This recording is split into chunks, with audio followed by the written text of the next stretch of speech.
In the late 1500s, the first captive Africans were brought to Grenada. But it wasn't until the 1600s, the 1660s, the 1670s, that many captive Africans were brought to Grenada. Many Africans came from primarily 5 different parts of Africa. So from Senegal, Sierra Leone, Windward Coast, Ghana, Cameroon, Nigeria, and then Angola.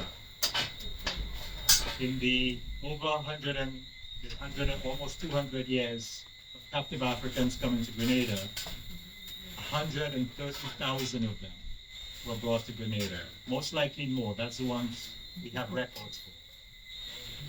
So in that period, 130,000 Africans came to Grenada from these different parts of Africa. And they came with their culture, with their religions, with their different languages. But once they were here on slave plantations, many of the cultures and language and their religions were suppressed. They were forbidden to practice all of their religious things. But you can only suppress so much, because no matter how big a police state you have, even like on a plantation, you couldn't suppress all of the things that they brought with them, all of their memories of Africa. So many of them continued to practice many of their cultural things, religion, and we know that because many of it survives in different forms today. Even though we're talking about going from African religions to Christianity, going back to African religions, there's a lot that remain that survive.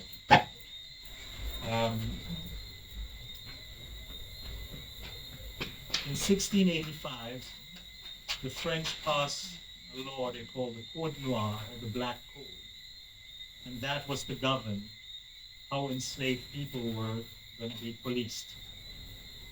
And in one of those things, they said that the slaves had to be made Christians. Catholicism was going to become the religion of enslaved peoples. And it is because of that, back in 1685, that over half of Grenada's population is still Catholic today.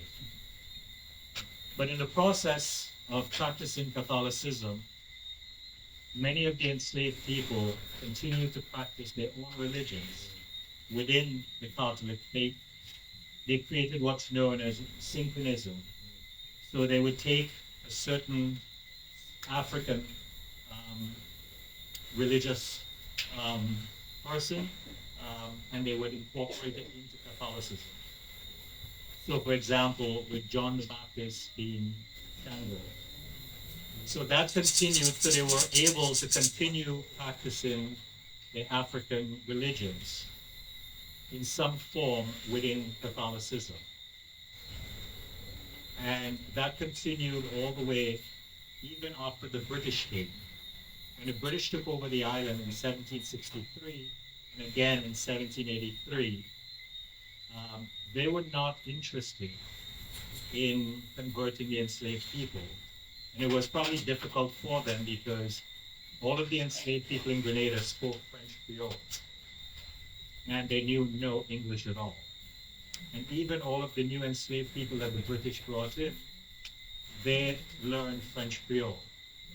So French Creole was the most prominent language in Grenada, even after the British took over. And it wasn't until the late 1800s that French Creole started disappearing from Grenada, because the British started education across the island, schools all the way across the island. So with French Creole being the primary language, the enslaved people spoke a language that many of the British condemned. They didn't like it, but they couldn't get rid of it. So they continued to practice their African beliefs within Catholicism. And it really wasn't until after slavery, or just to the end of slavery in Grenada, that the British actually tried to start converting enslaved people to Anglicanism. And if you would notice, up until the 1970s in Grenada, the majority of the people in the Anglican Church were mixed race or people from the elites in Grenada. And it's only now that you're seeing African descent people in the Anglican Church because they did not make a big effort to convert. I often say that they were not interested in enslaved souls. But when slavery ended in, I guess we could also talk about Fedon's Rebellion in 1795. It was the Catholics rebelling um, against the British because the British were also suppressing the French people that remained on the island. Over 7,000 enslaved people died in that rebellion. Um, and they played a big role in that rebellion. And many of them, even after the rebellion, were sent off the island. And out of get, once you were participating in the rebellion, they did not want you anymore. So they'll send you to other places, to Trinidad and those places. Slavery ended in Grenada in 1834. And there was 4 years of apprenticeship. When slavery ended, there were 24,600 enslaved people in Grenada. So we know that 130,000 people were brought from Western Africa. When slavery ended, there were 24,600.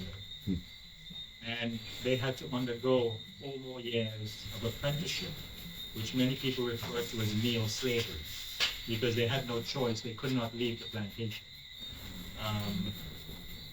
Plantation owners were paid for giving up their property of enslaved people. The enslaved received nothing. Hence today, there is the demand for reparations. Because nothing was given to any of the enslaved people. They were told that your freedom was enough. So Grenada, luckily, lots of people ended up buying pieces of land. And Grenada was very different from many of the other islands because in Grenada, enslaved people ended up owning land. So they became a bit more independent.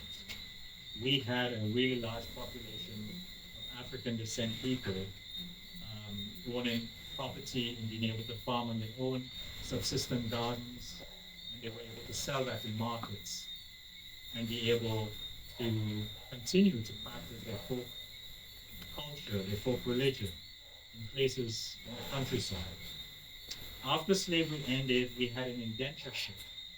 We had African indentured who were captured as enslaved people in West Africa.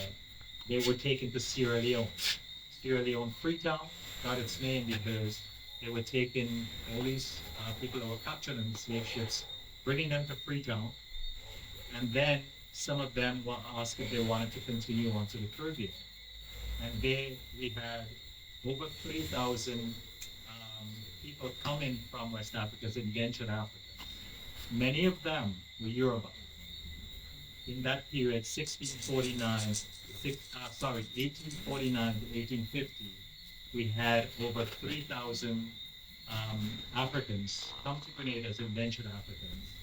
And some of them, over 1,000 of them were believed to come from Europe.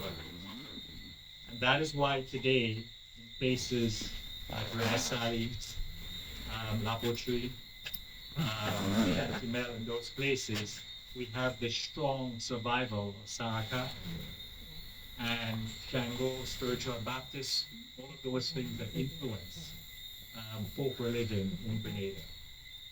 And those communities were able to retain African survivals longer than anywhere else around the island. There were some other little patches. Grand Roy was another area. Vincennes, in St. David's, you also had different communities. And we know a lot of this because we actually have recordings that were done in the 1950s and the 1960s, just like in Carriacou with the Big Drum Dance. So we know in Libera there was also a community So these communities survive, and the ones that survived the longest were the ones who were furthest away from St. George's, because they had less of an influence, from the primary churches and things like that. So we do see that lots of um, African survivals in these communities, and people continue to celebrate. Um, One of the things, I started doing history because I wanted to find out my genealogy. I wanted to know where I came from. And in the process of doing that, I heard a story that was in our family that my great great grandfather was actually Yoruba. And it's interesting that when I started doing genealogy, that was the first person I found, because in the registrar's office, his death certificate said born in Africa. He died in 1899. And anybody who is descended from any of those people can actually find those records. So we could actually find those individuals. Malcolm X, his mother was born in Grenada, and his mother's grandfather was actually one of these Africans as well, that came to Grenada.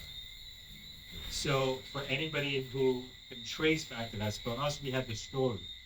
And Allison and those guys grew up with the story. I heard it later on and actually started researching and was able to find his name was Samuel Andrew. We did not know what his African name was, but he named one of his sons Ismail, which was probably some form of Ishmael. That he is probably an African name. And he lived in St. David's, Montana. He owned property there. When he died, he left a will. And we knew that's how we were able to trace all of his children.